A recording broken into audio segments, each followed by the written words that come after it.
Web designing में हमारे पास दो किस्म की लैंग्वेजेस होती है। एक होती है हमारे पास फ्रंट एंड के लिए, और दूसरी किस्म की लैंग्वेज जो है वो है सर्वर स्क्रिप्टिंग के लिए होती है दूसरी किस्म की लैंग्वेजेस। तो फ्रंट एंड लैंग्वेजेस में हमारे पास HTML CSS जावास्क्रिप्ट आता है। इन 3 लैंग्वेजों की मदद से हम अपना फ्रंट एंड बनाते हैं अपनी वेबसाइट का, और इसके बाद अपनी वेबसाइट का हम जब सर्वर स्क्रिप्टिंग करते हैं तो उसमें हमारे पास एक और किस्म की लैंग्वेज है, उसकी हमें ज़रूरत पड़ती है। वो किस्म लैंग्वेज का है वो, उनमें PHP आता है, पाइथन आता है, और बहुत सारी लैंग्वेज आती है। लेकिन PHP सबसे पॉपुलर है वेब डिज़ाइनिंग में सर्वर के तौर पर यूज़ करने के लिए। दुनिया के 75% वेबसाइट जो है वो PHP यूज़ करते हैं। हम जो कोर्स स्टार्ट करने लगे हैं इसमें हम PHP सीखेंगे। PHP के बेसिक से लेकर हम हाई लेवल तक जाएंगे। इसमें हम छोटे छोटे प्रोजेक्ट्स भी करेंगे बीच बीच में से, और आखिर में हम एक मेन प्रोजेक्ट भी बनाएंगे इसमें। तो आइए स्क्रीन की तरफ चलते हैं। अस्सलाम वालेकुम, हम PHP का कोर्स स्टार्ट करने लगे हैं। PHP करने के लिए हम कंप्यूटर पर हम PHP करने के लिए हमें जिन चीज़ों की ज़रूरत होती है उनमें सबसे पहले चीज़ जो है वो एक ऐसी सॉफ्टवेयर होती है जिसकी मदद से हम अपने कंप्यूटर में स्टोर कर सकें और फिर उसे उस सॉफ्टवेयर की मदद से किसी ब्राउज़र में रन कर सकें। तो उसके लिए हमें जिस सॉफ्टवेयर की ज़रूरत है वो है XAMPP सर्वर, जिसे हम लोकल सर्वर के तौर पर इस्तेमाल करते हैं कंप्यूटर में। उसको डाउनलोड करने के लिए हम यहाँ पे जाएंगे, यहाँ पे लिखेंगे डाउनलोड XAMPP सर्वर। इस पर क्लिक करने के बाद जो पहला लिंक है जो हमारे पास आएगा, हाँ ये खुल गया, apache-friends.org ये वेबसाइट है, और इसमें जो पहला वाला लिंक है डाउनलोड XAMPP, इस पर हमने क्लिक करना है। इस पर क्लिक करने के बाद जी अच्छा खुल गया। तो इसमें हमारे पास जो विंडोज़ है, ये XAMPP सर्वर जो है ये हम विंडोज़ में भी इंस्टॉल कर सकते हैं। ये लिनक्स है, इसमें भी हम इंस्टॉल कर सकते हैं। इस पूरे मतलब कि पूरे जो XAMPP पैक है उसको हम इंस्टॉल कर सकते हैं लिनक्स पे भी, और OS Max जो है एप्पल का है इस पे भी हम इंस्टॉल कर सकते हैं। तो हम इसे XAMPP पर इंस्टॉल कर रहे हैं। तो इसके लिए हमारे पास 3 वर्जन अवेलेबल है विंडोज़ में XAMPP को इंस्टॉल करने के लिए। जो 3 वर्जन हमें अवेलेबल है इसमें जो सबसे पहला वाला लिंक जो गिवन है ये वाला, ये सबसे लेटेस्ट वर्जन है, और ये हाँ 158 MB इसका साइज़ है, और ये MD5 है। तो इसको हम डाउनलोड करते हैं, इंस्टॉल डाउनलोड के लिंक पे क्लिक करते हैं। तो आपने नेक्स्ट पे क्लिक करना है, चूँकि मैंने इंस्टॉल किया है तो मैं इंस्टॉल नहीं करूँगा। इसे डाउनलोड पे क्लिक करने के बाद बाकी सारा प्रोसेस आसान है, बहुत इजी है। जब प्रोसेस कंप्लीट हो जाए तो हमारे पास ऐसा एक पैनल खुल जाएगा। ये पैनल हमारे पास जी खुल गया है, और इसमें 5 चीज़ें हैं। अपाची है, MySQL है हमारे पास, फाइलज़ीला, मरकरी, टॉमकैट, ये 5 चीज़ें हैं। जिसे ये सबसे पहले जब हम PHP सीखेंगे तो हमें अपाची और MySQL इन दोनों की ज़रूरत आएगी। फाइलज़ीला, मरकरी, टॉमकैट इन चीज़ों की ज़रूरत फ़िलहाल हमें नहीं है। तो XAMPP का काम हो गया। अब XAMPP में एक और चीज़ भी है। ये XAMPP जो है ये हम अपने जो हमारे पास जो ये इसका फ़ाइल जो है ये हमारे पास कंप्यूटर में होता है। कंप्यूटर में हम इसे D या C ड्राइव में इसे इंस्टॉल करते हैं। ये मैं कंप्यूटर में जाकर मैं अब अपने, चूँकि मैं ये XAMPP जो है ये मैंने अपने D ड्राइव में इंस्टॉल किया है, तो मैं अपने D ड्राइव पे जाता हूँ। अच्छा, तो हमने अपना वो खोल लिया। इसमें अब हमें XAMPP पे जाने का है। XAMPP जी, जहाँ XAMPP ये है, इसमें XAMPP पर क्लिक करने के बाद हाँ हमारे पास ये आएगा। ये स्टूडोक्स तो नहीं है, खैर ये नीचे वाला XAMPP फोल्डर मैंने इसका नाम दिया है इसको। ये भी खोल रहे हैं, हाँ जी खुल गए। ये अपाची और ये मुख्तलिफ एनोनिमस अपाची से CGBin, इन सब चीज़ों में हमारा कोई काम नहीं है। इन सब की चीज़ों के साथ PHP जब हम सीख रहे होंगे तो इन चीज़ों की हमारे पास कोई ज़रूरत नहीं होगी। जिस चीज़ की हमें ज़रूरत होगी इन सब फाइलों में एक फ़ाइल है, बहुत लाजिमी फ़ाइल है, वो है htdocs। ऊपर वाली फ़ाइलों में है ये htdocs नाम है इसका। इस htdocs पे क्लिक करेंगे हम।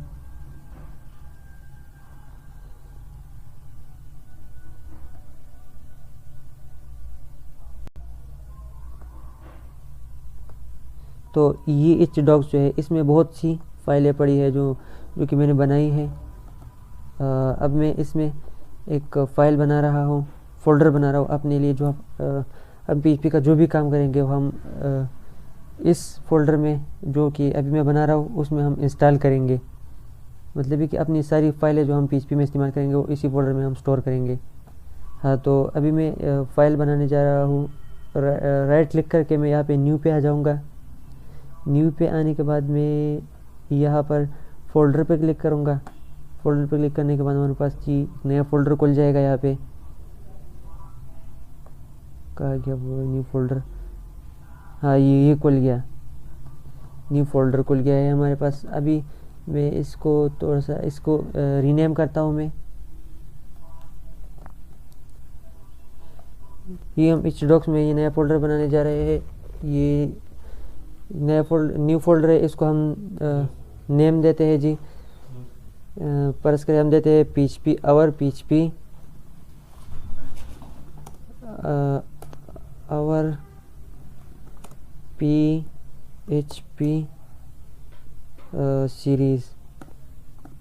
सीरीज़ का नाम दिया मैंने इसको PHP सीरीज़। ठीक है, ये हमारा फाइल होगा। htdocs में हम जो भी फाइल स्टोर करेंगे अपने PHP का, वो यहाँ और PHP सीरीज़ स्टोर एक और PHP सीरीज़ एक फ़ाइल है, इसमें हम स्टोर करेंगे अपने फाइल्स PHP के जो भी फाइल्स है। तो XAMPP का जो भी काम था वो हमने कर लिया। वो दूसरी चीज़ जिसे हम PHP में हमें ज़रूरत पड़ती है, वो है ज़रूरत नहीं बल्कि बहुत ही ज़्यादा अहम है PHP के लिए भी, और हम अगर दूसरी भी लैंग्वेजेस सीखनी चाहें तो उसमें भी हमें बहुत ज़्यादा ज़रूरी है वो चीज़। उसके बगैर हम नहीं कर सकते। वो चीज़ है हमारे पास जी Visual studio Code. Visual studio Code के बगैर हम PHP नहीं सीख सकते। इसकी बजाय हम विजुअल स्टूडियो कोड की जगह हम सबलाइम भी यूज़ कर सकते हैं। सबलाइम टेक्स्ट 4 जो है वो भी यूज़ कर सकते हैं, और सबलाइम के अलावा नोटपैड++ भी यूज़ कर सकते हैं, एटम यूज़ कर सकते हैं, आइडियालाई मुख्तलिफ़ चीज़ें हम यूज़ कर सकते हैं PHP सीखने के लिए। लेकिन मोस्टली जो बड़े बड़े प्रोग्रामर्स जो है दुनिया के अक्सर वो विजुअल स्टूडियो कोड इस्तेमाल करते हैं, क्योंकि ये माइक्रोसॉफ्ट का है विजुअल स्टूडियो कोड। हम इसे इंस्टॉल करने के लिए यहाँ पे गूगल क्रोम में लिखेंगे डाउनलोड विजुअल स्टूडियो कोड।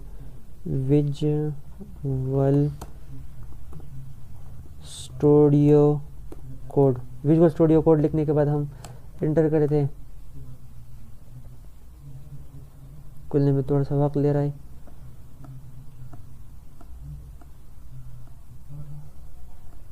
खुल गया जी।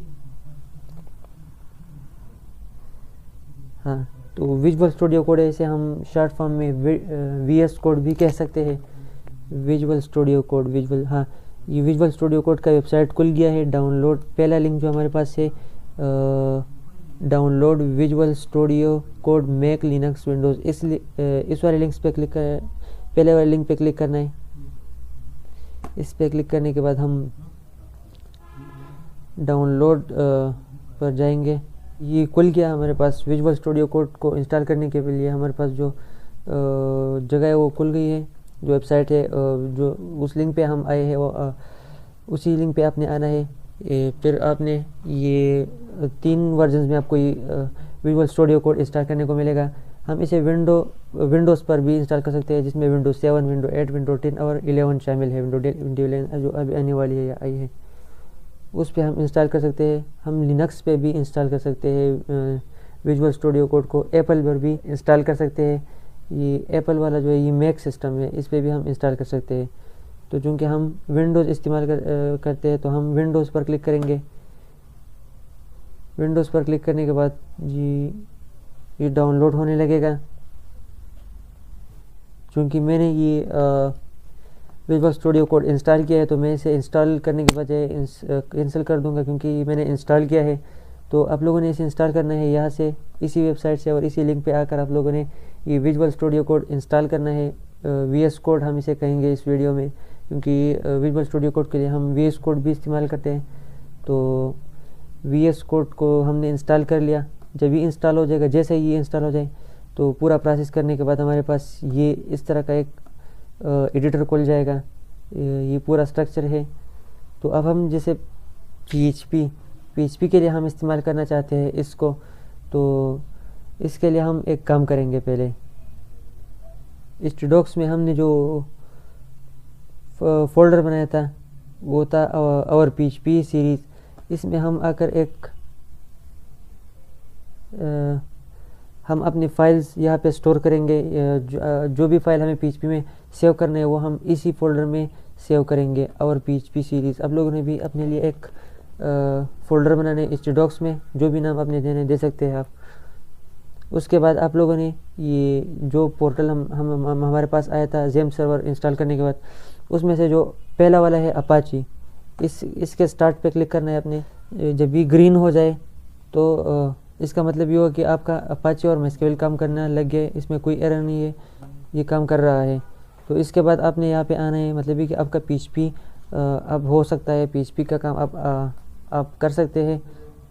तो इसके लिए आपने यहाँ पे आना होगा। जो फोल्डर आपने बनाया है, यहाँ पे फाइल पे क्लिक करने के बाद आपके पास एक ऑप्शन आएगा, जो ऑप्शन आएगा ये फाइल पर क्लिक करने के बाद यहाँ पे ये फाइल में आपने यहाँ पे क्लिक करना है ओपन फोल्डर।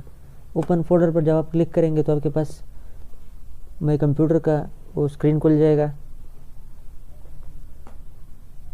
ये खुल गया। इसमें आपने वो डी पे जाना है। डी में हमारा वो जेम पड़ा था, तो जेम पे मैं क्लिक करता हूँ। नहीं जेम, हाँ, तो जेम खुल गया था। जेम में हमारे पास हमने जो फोल्डर बनाया था और PHP सीरीज़, इसको हम ओपन करेंगे। इसको सेलेक्ट करके हम यहाँ पे सेलेक्ट फोल्डर पे क्लिक करेंगे तो ये हमारे पास यहाँ पे सेलेक्ट फोल्डर सेलेक्ट हो गया है। और PHP सीरीज़ यहाँ पे ये हमारा फोल्डर खुल गया है, और PHP सीरीज़ ये वाला फोल्डर है, ये खुल गया। अब इसमें हम एक फ़ाइल खोलेंगे। इस पर मैं क्लिक करता हूँ। इसमें ये वाला ऑप्शन, इसमें हम नया फोल्डर भी ओपन कर सकते हैं और यहाँ पे नया फाइल भी खोल सकते हैं। तो अब हम अपने फोल्डर में नया फाइल खोलने वाले हैं। तो हम फाइल पे क्लिक करेंगे। फाइल पे क्लिक करने के बाद हम देते हैं जी PHP सिंटैक्स का हमारा पहला जो है PHP सिंटैक्स। PHP हमने इसमें स्पेस नहीं देना, PHP सिंटैक्स। और इसके बाद जिस PHP का अगर हमने सीखना है तो इसके बाद हम .php का एक एक्सटेंशन लगाएंगे। इसको मैं रीनेम करता हूँ, PHP रीनेम पे क्लिक करके मैं इसके साथ .php का एक सिंटैक्स लगाता हूँ। तो यहाँ पे PHP का लोगो भी खुल जाएगा। यहाँ पे हमने पहला टॉपिक दिया था, पहला फाइल खोला जिसका हमने PHP सिंटैक्स का नाम दिया। जब हम PHP सीख रहे हैं तो हम इसको .php का एक्सटेंशन देंगे। तो जब हमने इससे बाहर क्लिक किया तो यहाँ पे ऊपर खुल गया ये PHP सिंटैक्स .php। तो चूँकि हम PHP सिंटैक्स सीख रहे हैं तो PHP का सिंटैक्स जो है ये जिस तरह की HTML का सिंटैक्स होता है, CSS का होता है, इस तरह हर लैंग्वेज का अपना एक सिंटैक्स होता है। PHP का भी अपना एक अलग सिंटैक्स है, वो हम इस तरह लिखते हैं। फिर ये ग्रेटर देन का लेस देन का साइन ओपन करके हमने इसमें क्वेश्चन मार्क डालना होता है। क्वेश्चन मार्क डालने के बाद हम इसमें लिखते हैं PHP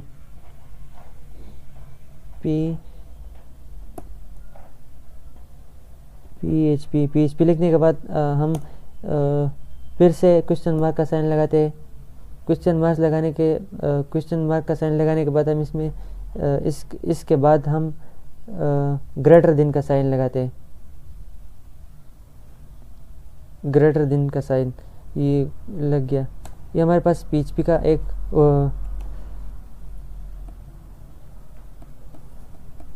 PHP का ही सिंटैक्स है। इसके हम PHP का जो भी कोडिंग करेंगे, जो भी हम PHP का कोडिंग करते हैं इसी सिंटैक्स में करते हैं। अगर हम इस सिंटैक्स से बाहर कोई काम करेंगे तो PHP एरर उठाएगा। मुख्तलिफ PHP एरर है जो आएंगे। तो ये PHP सिंटैक्स है। अब PHP में हम अगर कोई वैल्यू प्रिंट करना चाहते हैं, मतलब ये कि अगर हमने कोई स्ट्रिंग वैल्यू जो हम सीखेंगे बाद में, स्टेप बाय स्टेप सीखेंगे ये सब कुछ, तो उसको हम प्रिंट करने के लिए हम इको डालते हैं। यहाँ पे इको लिखने के बाद हम इसके बाद हम डबल कोट्स खोलते हैं। डबल कोट्स खोलने के बाद हम इसमें लिखते हैं, फर्स्ट करें इसमें मैं लिखता हूँ वी आर लर्निंग PHP, ये मैंने लिखा है यहाँ पे, ये आ गया। तो इस एक को डालने के बाद हम डबल कोट्स लगाएंगे। डबल कोट्स में हमने जो भी लिखना होता है वो लिखेंगे। फिर उसके बाद आखिर में हमने सेमीकोलन लगाना है, ये ज़रूर लगाना है। अगर हम नहीं, ये सेमीकोलन लगाना है। ये लगाने के बाद हमारे पास जो भी वैल्यू जो भी हम प्रिंट करना चाहते हैं वो हमें ब्राउज़र में मिलेगा। अब इसे खोलने का एक आसान तरीका ये है, PHP का फाइल हम किस तरह ओपन करेंगे। इसके लिए हम क्रोम में आकर लिखते हैं लोकल होस्ट। लोकल होस्ट लिखने के बाद हम एंटर करते हैं। हमारे पास जो ज़ैम में जो भी फाइल हमने इस डॉक्स में बनाई है वो फाइल हमारे पास खुल जाएगी। इसके बाद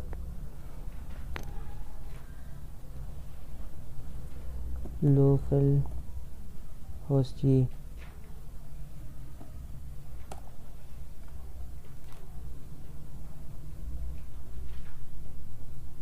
लोकल होस्ट खोलने के बाद हमारे पास ये बहुत सारी फ़ोल्डर्स जो है वो खुल गई है। इसमें जो हमारा फ़ोल्डर था, अभी हमने जो बनाया था वो था और PHP सीरीज़। इस पर क्लिक करना है। इस पर क्लिक करने के बाद हमने जो फाइल बनाया था PHP में और PHP सिंटैक्स का जो फाइल बनाया था वो यहाँ पे खुल जाएगा। हमने जो वैल्यू उसमें लिखी थी कि वी आर लर्निंग PHP, वो यहाँ पे आप खुलेगा। इस फाइल में हमने लिखा था जो अब ये ब्राउज़ हो गया है।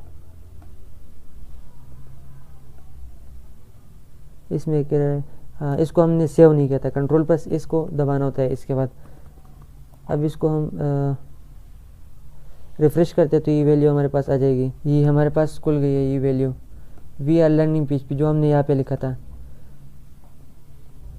ये यहाँ पे जो हमने लिखा था ये वी आर लर्निंग PHP। पहले हमने PHP सिंटैक्स में हमने पहले ग्रेटर देन का साइन लगाया।